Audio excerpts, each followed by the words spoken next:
आप कैसे जानते हैं कि कोई व्यक्ति वह है जिसे आप चाहते हैं? अनिवार्य रूप से रोमांस का मतलब है कि आप जीवन के खूबसूरत पहलू को देख रहे हैं। तो सिर्फ इसलिए कि एक पुरुष और महिला एक साथ हैं, इसका मतलब ये नहीं कि रोमांस हो रहा है। मानवीय रिश्ते अभी भी आवश्यकता आधारित हैं। शारीरिक ज़रूरतें, मनोवैज्ञानिक ज़रूरतें, भावनात्मक ज़रूरतें, सामाजिक ज़रूरतें, वित्तीय ज़रूरतें, तरह तरह की ज़रूरतें हैं। उन ज़रूरतों को पूरा करने के लिए लोग एक साथ आते हैं। लेकिन यह विशेष रिश्ता जिसे आप रोमांटिक रिश्ता कहते हैं, वहाँ बहुत समय से कोई रोमांस नहीं है, बस मजबूरियाँ पूरी हो रही हैं। यहाँ मजबूरी वाली चीज़ें हो रही हैं जिस पर ध्यान देने की ज़रूरत है।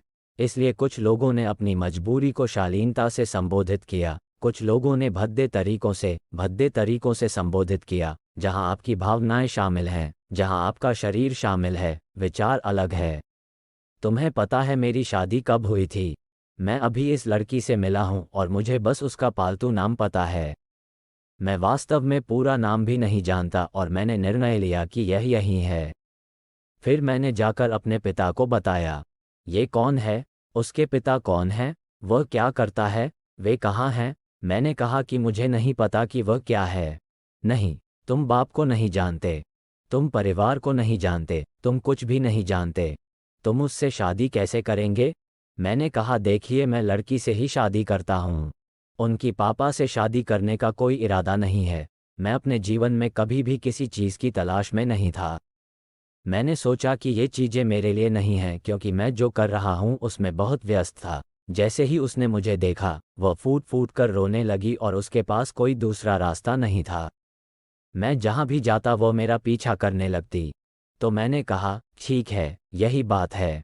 उनमें से किसी को भी अगर लगता है कि कोई रास्ता नहीं है तो हाँ, लेकिन हर कोई उस तरह की बात पर नहीं आ सकता।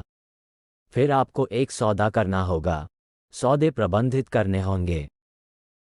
प्रेम को प्रबंधित करने की आवश्यकता नहीं है, सौदों को ठीक से प्रबंधित करना होगा। तो दे और ले। केवल एक तरफा ट्रांजैक्शन काम नहीं करेगा। नमस्कार। किसी भी चीज़ में, चाहे वह शादी हो या बाजार, दोनों पक्षों को लाभ होना चाहिए, अन्यथा ये काम नहीं करेगा, है ना? तो यदि आप बस इतना ही मान लेते हैं कि एक बार जब आप वास्तव में किसी से मिलते हैं और आपको लगता है कि यह मेरे लिए एक अच्छा व्यक्ति है और मुझे ये पसंद है और मैं उनके बारे में सोचने की इच्छा किए बिना बिना खींचे चला जाता हूं, तो आप उनके बारे में सोच रहे हैं। जब आप पाठ्य पुस्तक देखते हैं तो उनका चेहरा सामने आता है, आप सिनेमा देखते हैं, उनका चेहरा सामने आता है। अगर ऐसा कुछ हो रहा है तो आपको कोई सौदा नहीं करना चाहिए। आप उसके प्रति समर्पण कर सकते हैं क्योंकि भावनाओं की मिठास सबसे अच्छी चीज़ है जो आपके साथ हो सकती है। आप इसे जो चाहें कह सकते हैं। जब आप भावनात्मक रूप से मधुर महसूस करते हैं तो आपके पास जीवन का सबसे अच्छा सौदा होता है। इसे किसी ऐसे व्यक्ति के लिए मत छोड़ो जो थोड़ा सुंदर या अमीर है या मजबूत है या ये या वह है। आप खुद को एक गधा बना रहे होंगे। अगर आपको यह वीडियो पसंद आए तो कृपया सब्सक्राइब करें।